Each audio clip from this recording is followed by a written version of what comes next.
If you'd seen me last Tuesday, you would have just seen a woman in a stained sweatshirt trying to figure out how to stretch a pound of ground beef to feed 5 people. You would have seen someone who's been sitting in the third pew from the front for 15 years. Someone who organizes the bake sales and remembers everyone's prayer requests but forgets where she put her own car keys.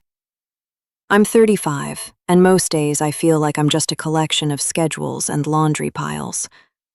But something happened. Something I can't even explain to my husband without my voice shaking.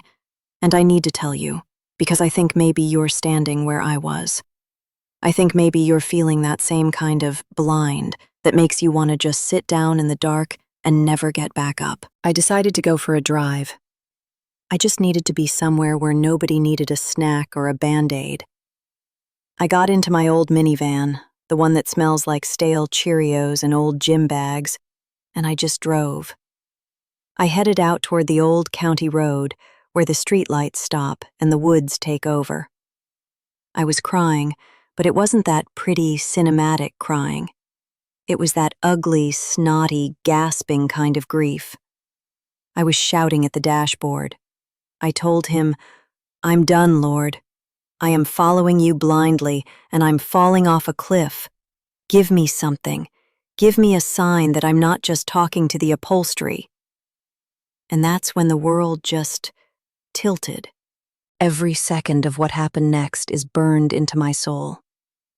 1 second, I was looking at the asphalt under my high beams, and the next, the road didn't just end. It dissolved. It didn't turn into dirt or grass. It turned into a mist that looked like spun silver. I slammed on the brakes, but my foot just went through the floor. Not through a hole, but through the idea of a floor. The van didn't stop. It began to float. I looked out the window, and I wasn't in the woods anymore. I was in this place that felt like a church, but looked like the inside of a star. There were no walls, just these massive, towering arches of light that went up and up until my eyes couldn't follow them. I stepped out of the car, and my feet didn't hit the ground. They hit nothing. But I didn't fall. I was standing on a floor that looked like a sheet of dark water, reflecting a sky I've never seen. And I was blind. Not the kind of blind where everything is black, but the kind where everything is so bright you can't see the edges of anything. I couldn't see my hands. I couldn't see my car. I was just there. And the suspense, oh honey, the suspense was like a physical weight. I felt like I was standing on the edge of a heartbeat. Then I heard a sound. It wasn't a voice like you and I are talking. It was a hum, like 1,000,000 bees or 1,000 choirs, and it was coming from everywhere. It said, "Keep walking." I laughed, and it sounded like breaking glass. I said, "Walk where? I can't see the floor. I don't know if there's a cliff in front of me."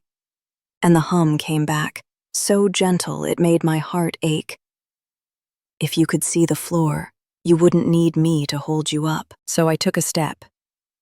I'm telling you, I felt like my heart was going to explode out of my chest. I lifted my right foot and put it down into that white, shimmering nothing.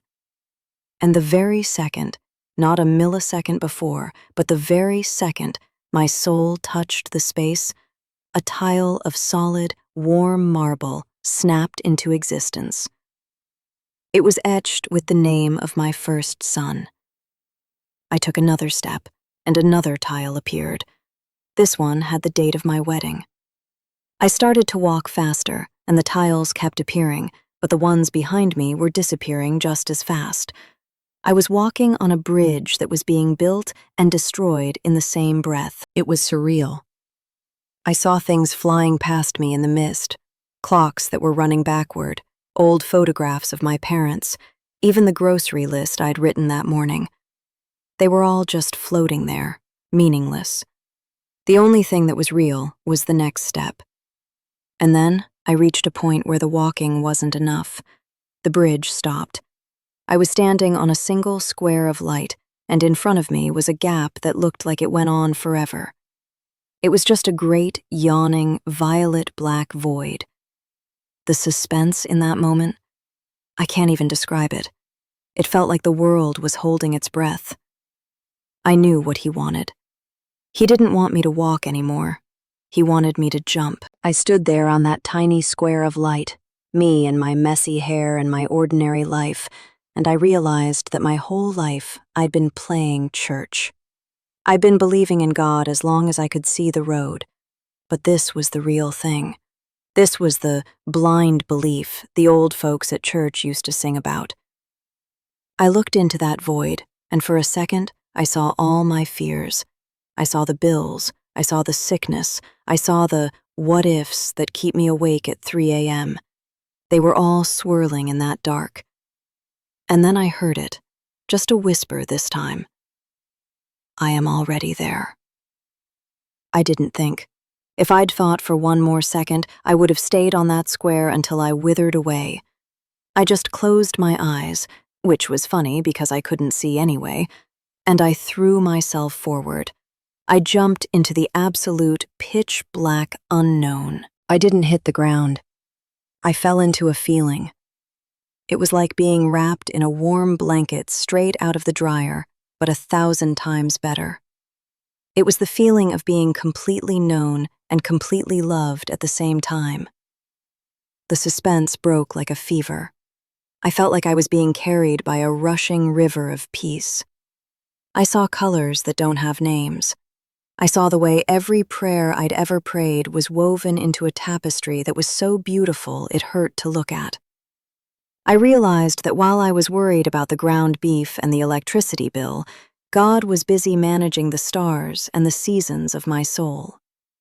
And then, just like that, I was back. I was sitting in my van.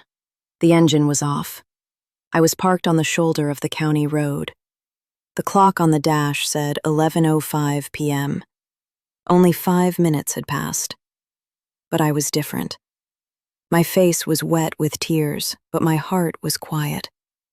For the first time in years, it was actually quiet. I drove home, and when I walked into my kitchen, it didn't look like a place of stress anymore.